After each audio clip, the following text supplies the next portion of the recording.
Ladies and gentlemen, put yours together for Tizzy. Amashimwe cyane kuri Tizzy.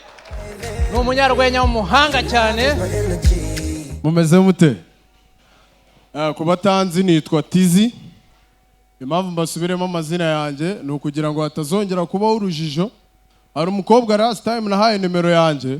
None nagiye kureba muri telefone ye nsanga yanditsemo ngo kakaniga k'inzobe.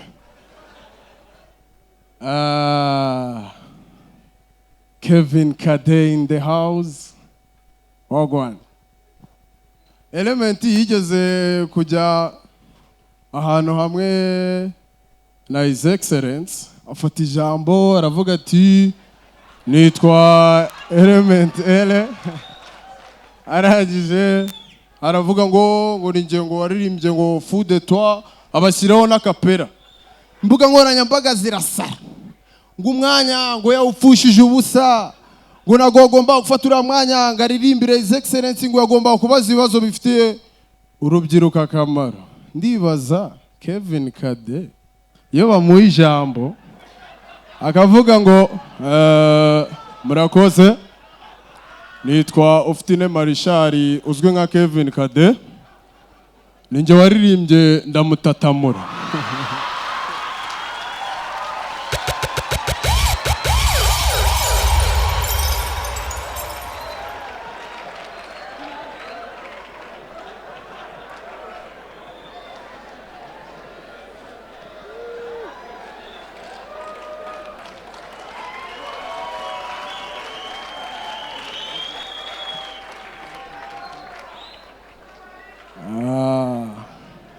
Zaba umeze neza ariko unywa inzoga wapi?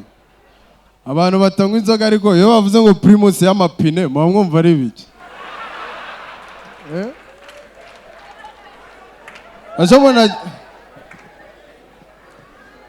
Ejo nagiye mu kabari none buriya mu kabari abantu banywa inzoga bagira furi zitandukanye. Hari umuntu usinda akarira, hari umuntu usinda akarakara. Noneho abantu b'abapapa nukuba imyaka nk'iya Franco kuzamura iyo basinze batangira kwiyemera ibintu bidahari. Bari abapapa batatu bicaye, nayo nicaye nk'hano kuri table nabo bicaye nk'hano. Ubwo bahereye nka 12:00 bigeze mu masaa 3 uwa mbere barasinze. Akimara gusinda itabwira bagenzi be ati umva rero basha ngiye burandi maneko. Bagenzi be barikanga bavuga kumbe tuziranye n'umuntu nk'uyu nguyu. Bigeze saa 4 undi nawe barasinze atuze impamvu nta kuburanyije tibura nanjye ndi maneko.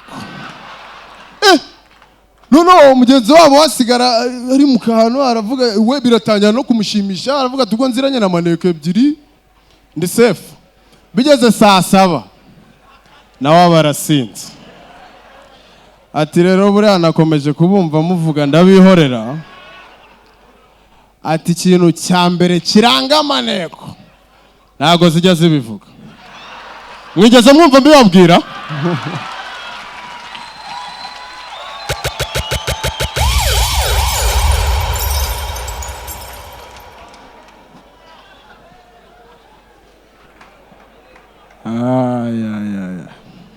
Mama Bubuna umuntu wabaye umusitari nta kintu ukoze ngo just kuko washyingiranywe na giti.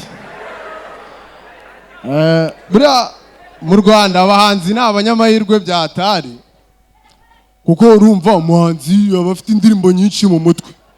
Buriya waba ukurikirana imiziki waba utayikurikira wayikunda utayikunda ugomba kugira akaririmbo kamwe ugomba kubuzi mu mutwe kazagutabara igihe umuntu aje muri wese kandi urimo. None hari ukuntu iyo uri nko muri toilette umuntu akaza cyane cyane abantu b'abapapa. Ninjya mvuga abapapa mujye mwumva imyaka yande kuzamura. Iyo baje akaza aje kuri toilette harimo umuntu azana igikabyo cyinshi cyane agakomanga akavuga ngo ukiririmbe ngo ndi mu Kinya kandi uri muri wese ukiririmbisha kumva harimo umuntu ngo gira vuba sha ngo gira vuba abari ku gikabyo nyuma y'umunota umwe nta kintu wasubiza uruko shanga wabaye iki nguri kunyamabuye ngo waguyemo byagenze bite ukamwihorera iyo ashize umwanya rero yakubwe cyane nibwo noneho atekereza ko umuntu urimo bashobora kuba bangana ngo umva bro wa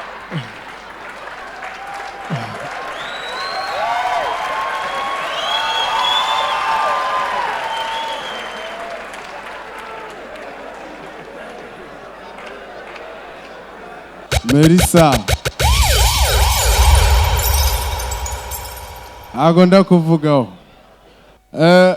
njya nsoma Bibiliya hari ibintu nyine byinshi nagiye nsoma muri Bibiliya nasomye ukuntu ngo Yesu akiri umwana ngo yigeze kujya mu nzu y'Imana ngo afite nk'imyaka 12 ariko hari ibintu batajya batubwira muri Bibiliya Yesu akiri umwana se yakoraga ibitangaza ariko by'abana nyine ugasanga wenda yafashe nk'abandi bana bakorera supadipe cyangwa wenda mwakinnye saye Yesu ntawamwishaga ngo Yesu ngo fora ndiye ngo ndi kukubona inyuma y'igiti nyine ari ibintu byinshi yakora no hari n'ibindi bintu nasomye muri Bibiliya ngo kuri icyo gihe ngo ibyaremwe byose bizasingiza Imana ngo biririmbe ya ndirimbo imwe ndavuga twebwe okay njyewe n'imbwa ni ibyaremwe byose biri kuvuga ururimi rumwe numva icyo gihe nicyo gihe giteye stress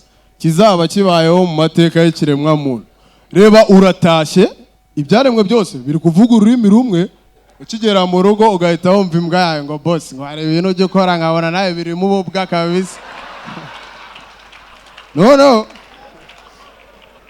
reba uragiye ubonye umubu ku gikuta ebana ugiye kuwica cy'uswata ngo yelo urumva no hari abantu bagira umuco mubi cyane ugasanga ugiye kuri toilette ujyanye igipapuro sometime hari igihe abantu bajyana ibipapuro muri toilette hari igihe nkanjye hari nk'igihe nacaga igipapuro mu ikayi nkasanga iyo chapitre ntago nigeze nyiga nagera muri wese nkayisoma bikarangira mvuyeho nyiri kuyisoma nagera mu nzu nkibuka icyo nahingiye gukoresha igipapuro nkasubirayo kubikora icyo gihe ibyaremwe byose nibiba bivuga ururimi rumwe ubwo urumva amasazi yajya kwibutsa ati boss warugiye utihanaguye murakoze cyane nitwa Tizzy You give me days to remember.